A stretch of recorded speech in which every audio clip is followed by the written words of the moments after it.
বন্ধুরা, বাংলাদেশ সত্য ও তথ্য ইউটিউব চ্যানেলে আপনাদেরকে স্বাগতম। এখনকার সত্য ও তথ্য।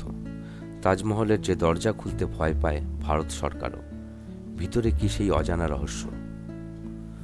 বেশ কিছুদিন ধরেই সংবাদের শিরোনামে তাজমহল আর এটিকে ঘিরেই ঘুরে ফিরে আসছে নানা কথা, তর্ক বিতর্ক।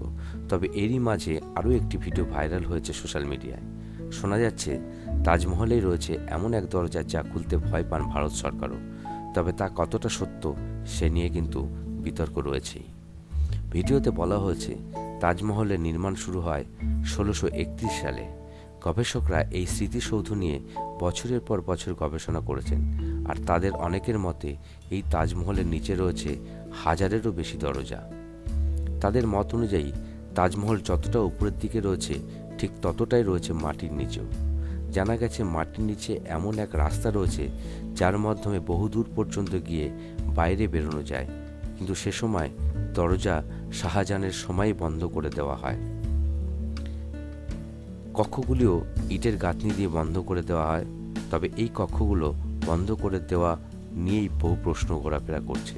তাহলে কি সত্যি দরজার ওপরে রয়েছে কোনো এক বিরাট রহস্য যা আড়াল করতেই এই উদ্যোগ, নাকি এমন সব তথ্য রয়েছে যা বদলে দিতে পারে সমগ্র ইতিহাস? এই খবর কতটা সত্যি তা জানা না গেলেও এমন খবর নিয়ে গুঞ্জন ছড়িয়েছে বেশ কিছুদিন ধরেই। বন্ধুরা, আমাদের সত্য ও তথ্য যদি আপনাদের ভালো লেগে থাকে অবশ্যই আমাদের ভিডিও লাইক করবেন, শেয়ার করে অনেক মানুষের মধ্যে পৌঁছে দিন। আমাদের সঙ্গে থাকুন পরবর্তীতে এরকম সত্য তথ্যের উপরে ভিডিও পেতে। আমাদের চ্যানেলটি সাবস্ক্রাইব করুন এবং বেল আইকনটি প্রেস করে রাখুন নোটিফিকেশনের জন্য। এখনকার মতো বিদায় নিচ্ছি, নমস্কার। Don't forget to subscribe our channel for more videos.